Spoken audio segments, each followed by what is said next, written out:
What's poppin', Crockpot family? It's your boy Chef Zay, and welcome back to another episode of the Crockpot Podcast. It's episode 4, and we got to get into a couple of things because there's been some stuff in the air lately, and we got to address it because there's business decisions being made in Cleveland. Like who would have thought that there would be people bold enough on the Cleveland Browns organization to come out and say that they're making business decisions, right? We've got the Cavs preview coming up for the Hall or against the Bull or oh my goodness, the 76ers tonight to kick off the NBA Cup for them. We have can the Cavs stay undefeated until we get up to Boston, and then we got to get into something spicy. That's gonna be a new segment that we usher into this podcast, a spicy segment. Um, so without further ado, make sure you guys like, comment, subscribe, do all that good thing. Wherever you're listening to the podcast, I appreciate you guys. Make sure you got that notification on because we drop in episodes daily. And let's get into it because the business decisions being made in Cleveland comes from somebody that has no business coming out and saying that they're making business decisions. Let's be honest. Jedrick Wills was asked about the injury and why he wasn't playing and him getting benched and all of this stuff. And you know players tend to make business decisions. That's not the problem. Like we know players throughout the NFL forever have made business decisions. But what you don't do is you come out and say it. And it'd be different if it's like, I don't know, a, a prominent player coming out and saying it. Maybe it probably wouldn't. But when you have guys on this team like David Njoku, a person who played left tackle, and Joe Thomas, obviously Joe Thomas is a different breed, but like David Njoku came out hours after he almost died and played because it was simply the Ravens. And I like, do you know how many players have played through injuries and even if they did make business decisions, find a way to get out of the game, didn't come out and say it?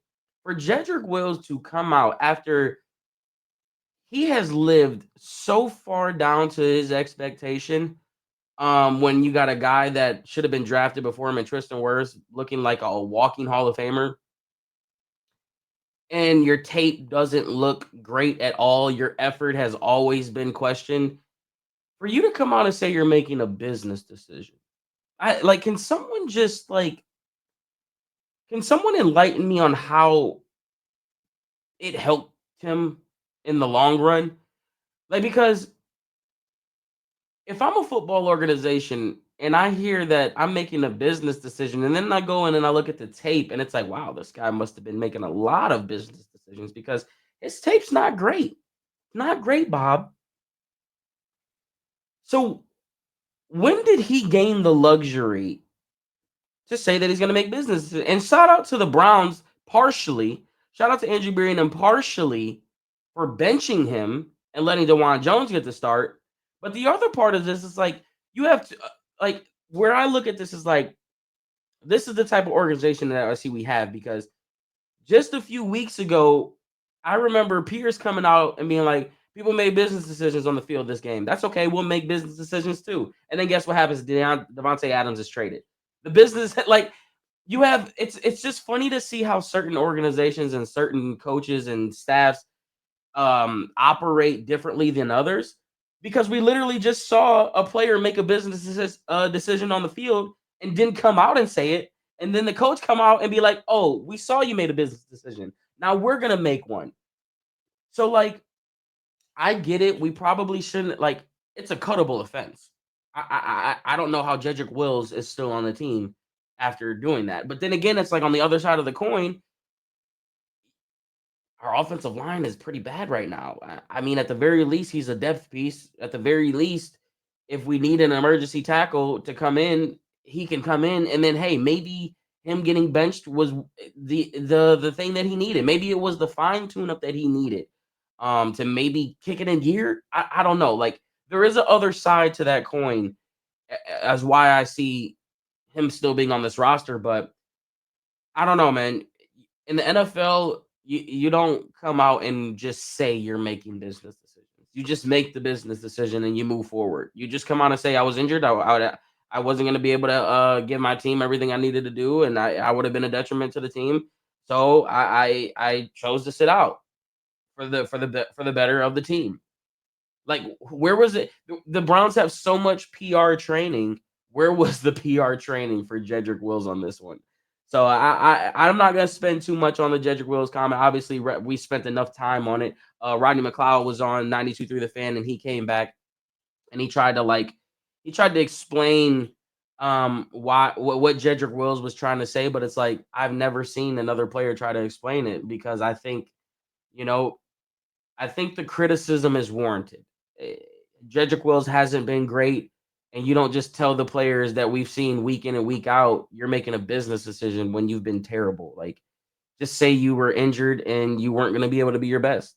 Like, that's what Rodney McLeod was trying to say, that he was just injured, and it's like that's fine. If you're injured, you're injured, but don't tell us you're making a business decision when, bro, you've not been great for this team. Um, but someone that they're hoping the Browns can be great for this team, Jameis Winston. He was announced that he's going to be the starter yet again. So, in my eyes, as a fan and as someone who makes content for this team, that tells me one thing and one thing only fans, that they're not throwing in the towel yet. They are going out here and they're going to try to win games because Jameis Winston, let's be honest, he gives us a better chance to win the DTR. He gives us a better chance to win the Bailey Zappi. And if you're coming out here and you're rolling with Jameis Winston, it's the Dumb and Dumber meme. You're telling me there's a chance because the Browns have not fully been, declared eliminated from the playoffs. And it's on one side, I respect it. Like, I respect that they're still gonna come out here and fight to the end. But on the other end, it's like, how long are they gonna rock with it? Like, the scenarios that are playing in my head, if the Browns lose this week to the Saints, somebody's losing their job. I don't I off a bye week, and you're rolling out Jameis Winston, you can't roll out Jameis Winston and tell the fans that you're still trying to win and then go out here and lose to a team that you have no business losing to yet again off of a bye week. So if they lose this week, I don't see how Stefanski or Dorsey or Winston or I don't see how players are really going to start to make the business decision if we lose this week. But if you win this week, you keep that door open. Everything went in the Browns' favor last week as far as players that or teams that needed to lose. Every single one of the teams that needed to lose lost. So it's like it's a very, very murky situation to be in if you're a Cleveland Browns coach or however you want to play this, because obviously fans are looking towards the draft, and everyone wants them to go get this quarterback. But I think obviously we need to go get a quarterback. But we saw what we could do with a guy like Joe Flacco. We saw Jameis Winston have a very decent day with the offense, and it's like our offensive line is bad. If we're not fixing up our offensive line right now, Jalen Monroe or Cam Ward or whoever else, Shador Sanders, is gonna get destroyed.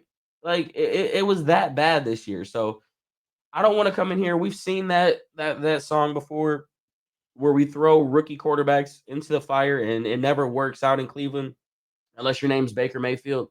And he's in Tampa Bay right now, which I would love to kind of get into Baker Mayfield right now, but we're gonna talk about I want to get into the Cavs.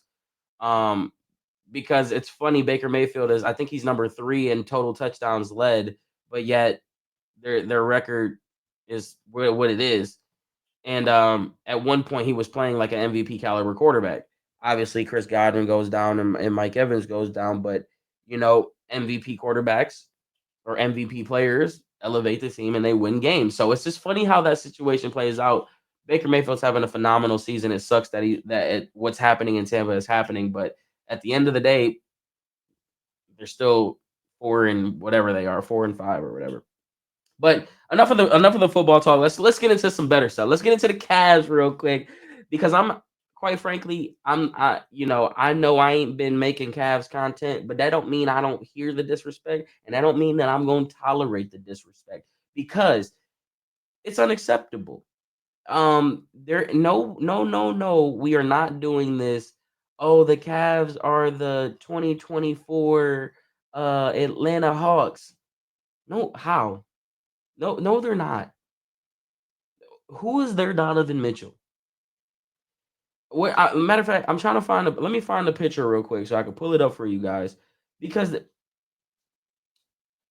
they thought they was trying to be funny, um, with this with comparing it, but then you see who the lineups were. Um, Paul Millsap and Al Horford and Jeff Teague were the three best players. Evan Mobley wipes. Garland wipes. Mitchell clears. Like it just I thought I had the picture saved, but I don't. Um, I just don't understand how we're being compared to that team when our star power is on a whole nother level than that. Like when it comes to basketball, star power matters so much more. And Atlanta Hawks had no star power. They literally had no star power, which is why LeBron beat the dog piss out of them in the playoffs. Like, I get people want to have their questions with the Cavs. I get people want to say, "Oh well, they always blow it in the playoffs." I get that part, but what people aren't giving the Cavs their due diligence or their flowers on,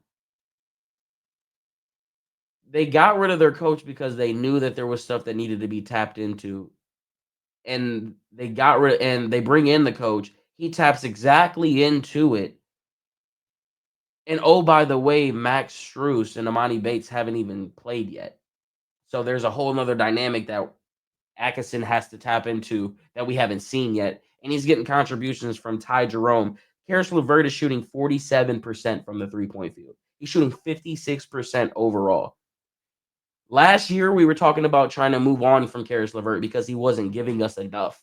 Like we brought Karis LeVert in because he was supposed to be this dynamic scorer, and then he wasn't giving us enough. And all the time the trade talks were around, his name was being thrown around in it. What Kenny Atkinson is doing is legit. What the Cavs are doing is legit. I even remember when the Hawks were on that run, and I believe the consensus was, man, how are they doing this? Because their star power wasn't there like other teams. And and it was hard to buy into that hype for that exact reason once it comes to playoffs, because when the playoffs come around, you need the star power. And I think if you put this Cavalier team up against that Hawk team, we are beating the piss out of that Hawks team. And a big reason why that Hawks team was so good was because they were shooting the three ball so well. They were shooting the lights out. Well, hello, this Cavalier team is shooting the absolute lights out. We're number one or number two or whatever. We're one of the best shooting teams in the NBA. So tell me exactly how the Hawks are going to beat us. Who is guarding Donovan Mitchell? Who is going to guard Evan Mobley? Paul Millsap was a dog. So maybe you can get yourself a wash there. And maybe you get yourself a wash with Al Horford and Jared Allen, depending on what Al Horford you get that night. Like Kyle Crawford's barbecue chicken. Don't even think about putting him on DG or Mitchell. Isaac Okoro is going to clamp up Jeff Teague if need be. Like I'm pretty sure our depth is deeper than theirs. I'm not going to look at their roster, but off the top of my head, I'm pretty sure we're a deeper team than that Atlantic Hawks team was. So I don't understand how that they're being compared to them. It's quite frankly disrespectful, and it's going to be even more disrespectful if the Cavaliers can find a way to string this next 3 games until Boston, because coming up as we look here, the Cavaliers have a really good opportunity to be undefeated going into this Boston game. And I think that's when people will finally start to maybe respect the Cavaliers a little bit more. Honestly, I don't think the Cavaliers are going to get the respect that they deserve until playoff time comes and they dominate in the first round. Like if the Cavaliers come out and dominate in the first round, let's just say they sweep or they go five games in the first round and they do it the same way that they're doing it now. I think that's when people will look at the Cavaliers and be like, okay, yeah, they're the truth. But until we see that come playoff time, because we've seen the Cavaliers look good, we haven't seen them look this good in the regular season. But we've seen the Cavs look good throughout the regular season. We've seen them have stretches where players go on runs and they break records and do all this thing. So I understand it from that way, but I think the Cavaliers will gain a lot more respect if they can go into the Garden on TNT with the world watching and win. And then after that comes, which basically, when do the Cavaliers lose, right? Do they even go into Boston? Philly just lost to the Knicks yesterday. They got embarrassed low key. Joel Embiid played yesterday and he didn't look too great, but he doesn't play back to backs. So I'm wondering if he was like tapering to play into this game, which is why you didn't see the full Joel Embiid, because there was no way Joel Embiid looked that bad yesterday, right? Like I didn't watch the game, but I saw the box score and I'm like, sheesh, is he gonna play? My first instinct was, oh, he wants to play today. So if Joel Embiid plays today, maybe it's a different game, but Philly always plays as good. So I think this would probably be the biggest game that I'm worried about. And the only thing that I'll be worried about with this Charlotte team, because obviously the Bulls are gonna play us like how they play us well every time. They made this game a dogfight. Um, the Charlotte team kind of gives me a little bit of pause because LaMelo Ball is playing really good basketball. And if you let the Hornets stay around, they always find a way to make it competitive. So like my thing with the Hornets is you can't let the Hornets hover around or have a lead and trying to trim lead. Like you can't play the catch up game, I think, with the Hornets because they'll make you pay for it. And the only reason why I know that is because every time I bet with the Hornets or I see something like that, it's like they always are, like they'll be down 15 points and then you'll look over and they'll be down 4, or they'll be up 1 point and then next thing you know they're up 7, and then it's like you're trying to chip away and it's like you can't do that with this Hornets team for some reason. I don't know. Maybe that's just the better in me observing that. But I honestly I don't see why the Cavs can't go undefeated up until Boston. And the only reason why I think so is because Donovan Mitchell did come out and confirm that the starters retired after playing 12 games in 20 days. And I think that's why they all went out in that when the Cavs went on that crazy run with Ty Jerome and Dean and Merrill and that group. Um, it showed. So I, I think they have to go in with the mindset that they don't want it to end like this. Like if they lose, they're gonna lose because the other team earned it. They beat them like how like damn, hats off. You know what I mean? Like y'all really did that. Because I think everyone is bought in. I think everyone understands the assignment. They like Donovan Mitchell's not hiding out like, bro, we're not tired. No, we good. Like they're not psyching themselves out. They're not faking it. They're living in the moment. They're very well aware of what's at stake. They're very well aware of what's being accomplished. They're very well aware of the records and the numbers that are tied to the Cavs, right? So they are 100% bought in to what's going on right now. And I think that holds a lot of weight when players aren't trying to deflect or aren't trying to beat around the bush and be like, no, we're not really paying attention to it. Because that's how a Hornets team or a Bulls team or a depleted Philly team can come in and beat you because y'all aren't paying attention or y'all are faking the or the y'all are faking the task. You know what I mean? Like, I just think that they are playing the best style, the best brand of basketball that you can play.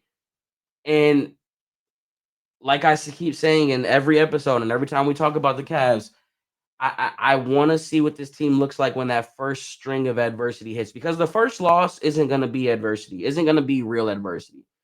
Back-to-back losses isn't going to be real adversity. There's going to come a point in time where things may feel like, oh my goodness, what happened to that 13-0 Cavalier team or that 12-0 Cavalier team? What happened to Ty Jerome and the defense and the shot of, and all this stuff? What happened to George Niang's hot streak? What happened to Evan Mobley attacking the, like, at one point in time, I don't know what it's going to be, but there's going to come a point where there's going to be a stretch of basketball and we'll have our questions. And that'll be fine. It'll be how they respond and how they, I don't know, grow from it, because this style of team hasn't seen any of that yet. So I just I want to see them do it. It starts tonight though. It starts tonight. We got to get through tonight because Philly ain't gonna be no joke. You know, in Philly, they just coming off a loss versus the Knicks. I feel like Joel Embiid pump faking. He talking about some he don't play back to backs, bro. You just dropped 13 points. I know you itching to get back out there. I know you want to break the Cavaliers streak. Everybody want to break the Cavaliers streak right now. We got a target on our back. Just get through the night. And you got a familiar Bulls team at the crib. At the crib. Then you got another one at the crib. And then that's when it's time to lock in. TNT, all eyes on me. Um, and it's a showdown. You know what I mean? I want to see defending champs. Okay, we'll defend this record because we come in here swinging. You know what I'm saying? We come in here spicy, right? So speaking of the spicy topic, spicy the it's spicy segment is gonna be where it's something that's juicy, whether it be a headline in the sports world or in the pop world or whatever world we're in. If it's spicy, it's for this segment. And boy, how about this spice, right? Mike Tomlin. And I if you know where I'm going with this, Mike Tomlin really had the spice of the day because he was asked about Deontay Johnson. And here's what he has to say about him. To be honest with you, I hadn't thought a lot about it. He's not on a lot of their video, and so, at this stage of the week, I don't know that I've weighed, what he might mean to the matchup. They got more significant pieces with larger roles that are occupying my attention at this part of the week. To be honest with you, I hadn't thought a lot. Bro, what? Mike Tomlin has got to be the most ruthless coach when it comes. Like, I think this is why I get so upset with Kevin Stefanski when he don't give us nothing, because I've seen coaches give us stuff. He's straight up saying like, I don't give a damn. I don't give a about Deontay. That in retrospect, that's what he's saying. They got other pieces. I don't give a about him. And that's bulletin board material. This is as spicy as the spicy gets because not only is he talking about a former player, but oh, by the way, this former player went to a divisional opponent and you're playing this divisional opponent. And oh, by the way, battling for first in the division. It don't get no spicier than this. And this is the type of culture, this is the type of energy that is instilled throughout the entire organization. This is why we sit here and we look at them and be like, how are they 7-2? How? Because their leader is leading. Their leader, this is the DNA that is seeping through the team. And the DNA that seeps in the other and through the brown and orange is, oh, I kicked you down, let me help you up. Oh, we're up 10 points, let me soften the blow a little bit. You gotta be a dog to be in this AFC North. You gotta be that, because you got coaches like this, which is why the Steelers and the Ravens, and why we're looking at the Bengals like, how the hell are they all? Look at who they being led by. The fans will tell you the same thing. They want Zach Taylor gone. Coaching is so important in the NFL. We may not think it is. It's always the players got to go out there and perform. But when you are led by a certain type of coach, it's contagious, bruh. In the words of Jarvis Landry, it's contagious. And that's why we're looking at the Steelers as the top of the division right now at 7-2, because the coach's energy, the coach's mindset, the coach's morals are contagious. And I don't know why that doesn't translate into playoff wins when it comes postseason time.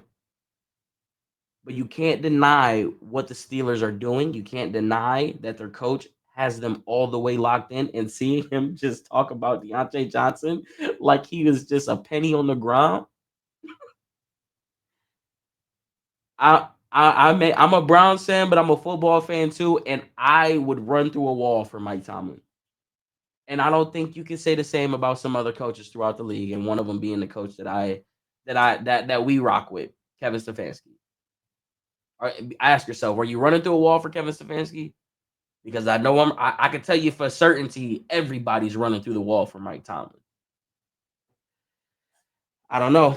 Well, but one thing that I do know is that we're gonna be live today. I have a show that ends around the 7:45 mark, so I think we'll probably miss the first few minutes of the Cavalier game tonight. If I'm not mistaken, I think they start at 7:30. Usually they start 10 minutes after, so it usually ends somewhere right around there. But we will be live today for the Cavs versus 76ers game, play-by-play commentary. Um, so make sure you guys are locked in for that.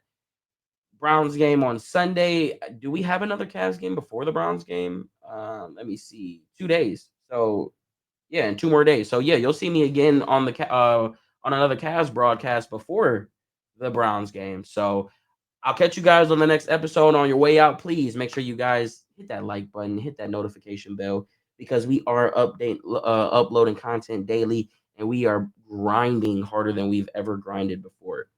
So I appreciate each and every one of you guys, and I'll catch you guys on the next episode of the Crockpot Podcast. Peace.